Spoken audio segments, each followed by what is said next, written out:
Айгам халуун цөлд хөгшин Логан өөрийн хуучны бодлуудаа автана. Чухам мэддэг удаага уг бодлууд түүний толгойд эргэлдэж байгааг зөвхөн бурхан л мэдэх баг.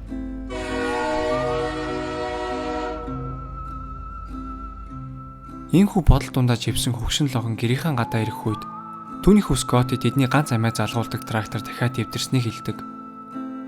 Өдрийн хоолн дээр түүний охин Жейд аавыгаа өмнө супер баатар байсан нь нүүх юм асуух үед Логан яриаг булзааруулж дургуутслаа илэрхийлнэ. Орой болоход Логан гэрийнхэн гадаа энэ сарын төрөөсөө мөнгө хэрхэн олох талаар шаналн зогсож байдаг.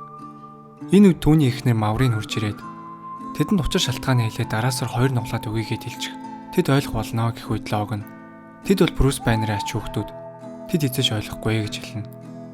Маргааш өглөө тэдний ярьж байснаар Брюсийн ач хүүхдүүд бол Халкийн бүлгэм төрөөсөө мөнгө авахар урж ирдэг.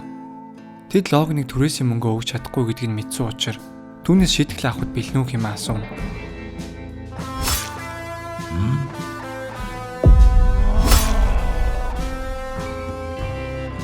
Гэвч энэ бүхэн зөвхөн Логаны толгойн доторх төсөөл байв. Учир нь Логан дахин хизээж сарвуугаа гарахгүй хэмээн өөртөө амлалт өгсөн юм. Халк түүнээс дахин нэг удаа шийтгэл хүлээгт бэлнүү хэмээн асуухад Логан "Тийм ээ эрхмээ. Би шийтгэл хүлээгт билээ" гэж хариулна. Ийхүү Халк бүлгэм Логаныг аимшигтайгаар балбаж эхлэх үед түүний хүү Скотти тэднэр лүү буушагааж аавас минь савраан тат хэмээн хэлнэ. Энэ үед Халк бүлгэм Логаныг орхих бөгөөд дараасаар 2 нугалж өгөөрэй. Эс бүгс бүгд өгөх болно шүү хэмээн хэлдэг. Болсон үйл явдлын дараа Логан дээр хуучны найз нь зочлон үрж ирэх болно. Энэ хүн бол бидний сайн мэдэх хуучны Avengers-ийн гишүүн бол Hawkeye байлаа. Тэр хэдий харах чадвараа алдан сохорсон ч Логаныг ямар том асуудалд орсныг мэдж байв. Тэрээр Логанд нэгэн ажлын санал тавих бөгөөд тэд хамтдаа Америкийн зүүн хэсэг рүү явж 2-7 хоногийн дотор нэгэн барыг аюулгүй хүргэж өгөх ёстой хэлнэ. Логаны хийх ажил бол зөвхөн Hawkeye замчлах ёстой байлаа. Хэрвээ уг ажлыг амжилттай хийж чадвал хөгшин Hawkeye найздаа $500 өгч чадгаа хэлв. Уг ажил нь дараа сарын төрөөсөө мөнгө олох ганц найдвар учир Логан саналыг хүлээн зөвшөөрдөг. Ингэснээр Логан гэр бүлтэйгээ салах ёсхийн удахгүй ирнэ гэдгээ амлаж Америкийн баруун хэсгээс зүүн эрэг рүү явх урт аяллахын замд гарав. Тэд хамтдаа хойд Калифорниг дайрч өндөр хавцлаар дайран гарч орой болоход Сан Франциско түр саатан зогсдог. Энэ үед газар доороос нэгэн үл мэдэгдэх араатнууд цухууж харагдах бөгөөд Логан түүнээс тэдний юу болохыг асуух үед Hawkeye тэд бол молоидууд энэ амьтад гэрэл үздэггүй бөгөөд газар дор хэдэн сая жил нуугдж байсан ч дэлхийн хүн ам 8 тэрбум төрөх үед тэд газар дороос гарч ирж хүмүүсээр хооллож эхэлсэн гэж хэлдэг. Ийхүү тэднийг ярилцаж байх үед хаанаас ч юм гинэ Ghost Rider-ийн бүлгэм гарч ирдэг. Ghost Rider-ийн нэг нь Логаныг уурлаа авч зодж эхэлсэн ч хөгшин Логан өөдөөс нь ямар ч хариу үйлдэл үзүүлдэггүй. Ghost Rider түүнээс босож ирээд надтай туулт гэх үед Логан би тэгэж хизээж хин нэгнийг гэмтээхгүй. Чи намайг яасан ч болно. Гэхдээ би хизээж эргүүлж тулдахгүй гэж хэлдэг. Энэ үед Hawkeye тэднийг бүгдийг нь ном сумаараа толгой дундуур нь харуулж өрхөнө. Харин Hawkeye Logan-ыг яагаад сарвуугаа гарахгүй байгааг бас яагаад эргүүлж тулдахгүй байгааг гайхаж "Тэд чамайг яаж орхив вэ залуу минь" гэж асуух үед Logan "Тэд намайг шархлуулсан" гэж хэлдэг. Маргааш өглөөнтэй Hammer Falls гэх газар ирэх бөгөөд энэ газар нь шинэ Kingpin-ийн эзэмшилт байдаг ба Америкийн хамгийн ихээр жуулчдыг татдаг газар болсон байв. Тэдний замд гинэт Ultron 8 гарч ирэх бөгөөд тэрээр Hawkeye-аас хуучин эхнэртэйгээ уулзаад яваач хэмээн гуйна. Ингэснээр Hawkeye хуучин эхнэр болох Tony-тай уулзах бөгөөд тэд дундаасаа Ashley гэх охинтой гэдгийг бид олж мэднэ. Тэдний охин шинэ Kingpin-ийн дарлалд орсон хүмүүсийг аврахын тулд найзуудтайгаа нийлж супер баг бүрдүүлсэн боловч Kingpin тэднийг олдож өөрийнхөө газарт хорьсон байдаг.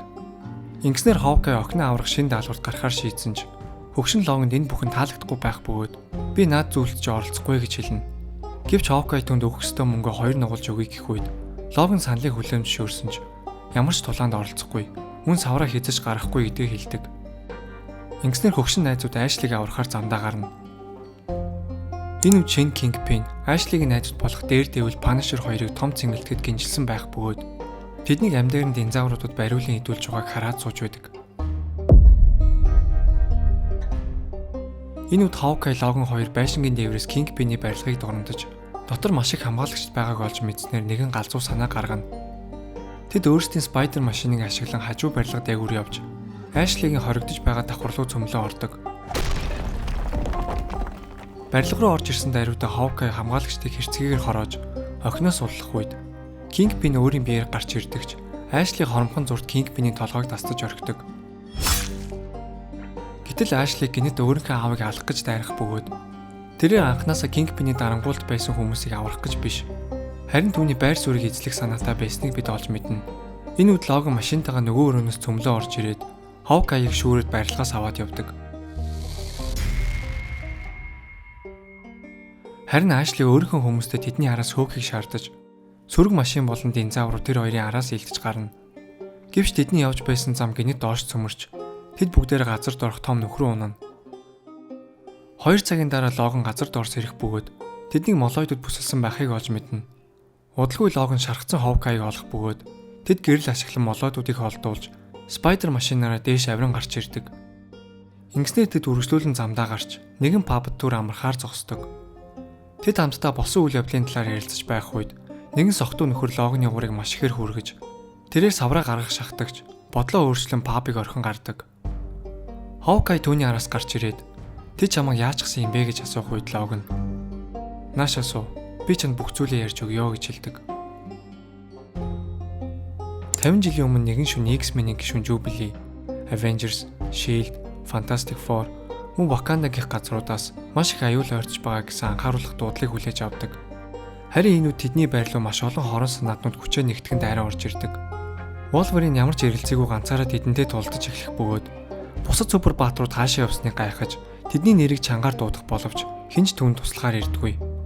Тэгсэн хэдийч тэрээр үргэлжлүүлэн хорон санаатнуудтай тулдах бөгөөд сүүлчийн дайсан болох Bullseye түүний гарт хүхэхдээ "Чи яасан гэж энэ бүхнийг хийж байгаа юм бэ? Бид уг найзууд байх ёстой үстэй" хэмээн хэлдэг. Үүнийг сонссны дараа Wolverine-ийн гарт Bullseye биш, харин хамгийн сайн найз болох Jubilee өгсөн байгааг ойлгож мөн X-Men-ийн бүх гишүүдийг өөрийн гараар хөнөөсөн гэдгээ ухаардаг.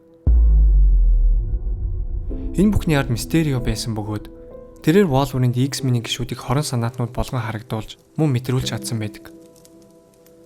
Үүний дараа Logan өөрийгөө алахыг оролдож галт тэрэгний доогуур орсон ч түүний өөрийгөө эдгэх чадвар нь дуусахгүй зовлон шаналлд амьд үлдээсэн хэрэг.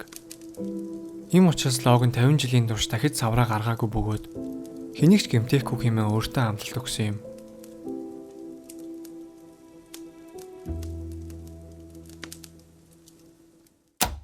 Хэрвээ бичлэг таалагдсан бол лайк болон subscribe дарахаа битгий мартаарай. Дараагийн бичлэгээр уулзцгаая.